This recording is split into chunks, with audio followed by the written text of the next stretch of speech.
For the calculator tips, I'm going to give you some links on each of the two calculators so you don't have to sit through both of them. So just choose which one works for you and take some notes about what steps you would use in your calculator to calculate a geometric probability. We didn't really talk about expected values. We looked at the formulas, but they're actually really easy to calculate. So expected values, don't forget, that just means mean. And as long as we're talking about it, let's calculate standard deviations as well. We've been given that 20% of the boxes contain Theodore pictures, 30% contain Simon pictures or cards. The rest of the boxes contain pictures of Alvin, so that means 50% of the pictures are Alvin pictures or Alvin trading cards. So the expected value or the mean of a Theodore card, we saw that formula before. It's just 1 over its probability, so 0.2.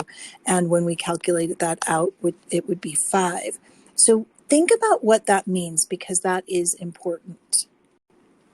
It means we would expect to find a Theodore card by the 5th box.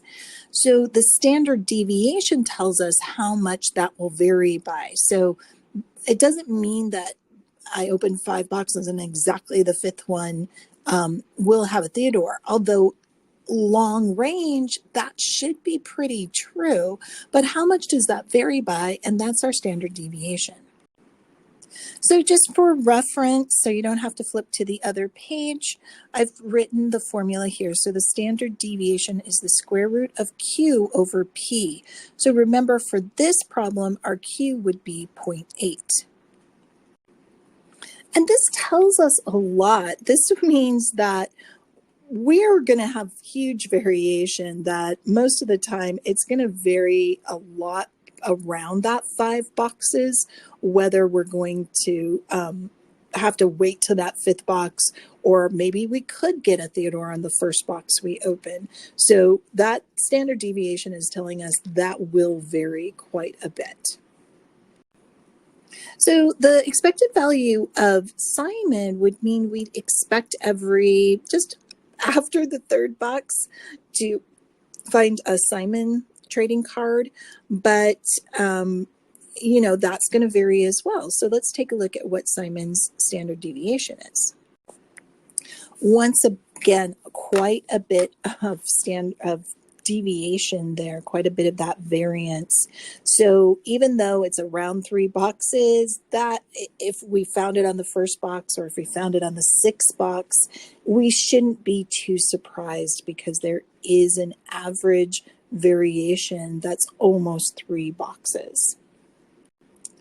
I'd like you to try calculating Alvin's expected value and standard deviation.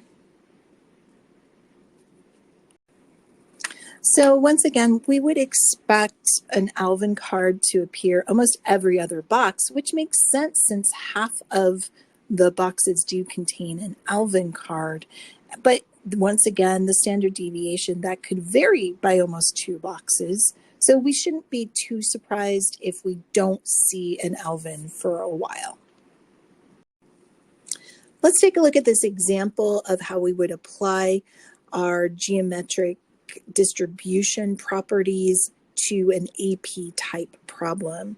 This is a basketball problem. A player's making about 80% of his foul shots. That's really good during the season. Assume the shots are independent. So if he makes the first one or doesn't make the first one, it doesn't affect whether he makes the second.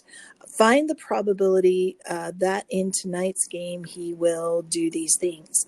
But before we find those things, let's figure out, does this problem pass the conditions for a geometric or Bernoulli type of trial? And show your checks. So the first check, are there 2 possible outcomes? And there are. He's either going to make the shot or miss the shot. So 2 outcomes, check that one off. Step 2, we want to know is it a fixed probability? And it looks like it is. This is his long-term season average.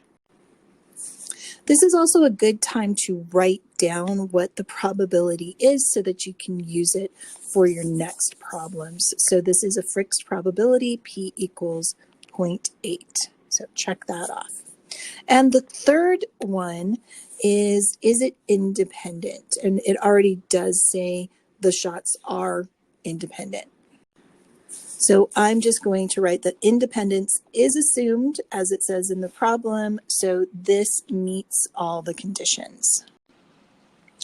So the first one says misses for the first time on his 5th attempt. What's the probability of that? Be careful when you're reading this. This one is actually asking about misses, not makes the shots, okay, not successes. So you want to be careful on this one. I've got 0.0819, so we'd expect that maybe he'd miss a little bit sooner. B, what's the probability that he makes his first basket on his 4th shot? I'm going to let you try that one on your own.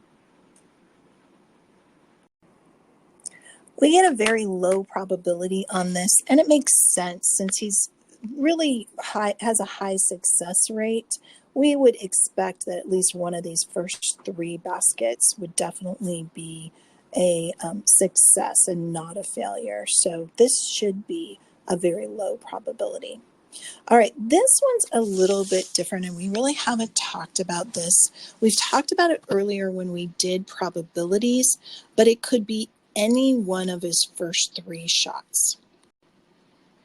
This is where you need to think of all the combinations that you could make, but we have seen that in your calculator, this is possible to just type it in so that it gives you all of these possibilities. So this would be a geometric CDF of 0.8 is his successes, means that the 1 and 3 means that that first basket could either happen on the 1st, 2nd, all the way up to the 3rd shot.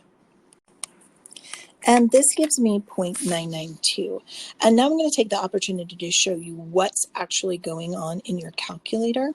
So what we're going to do is we're going to look at 3 probabilities. So he makes his basket in one of his first 3 shots. So if he makes it on the first shot, that's a probability of 0.8. So the probability that his first basket isn't till the 2nd shot would be 0.2 times 0.8. That would be the 2nd.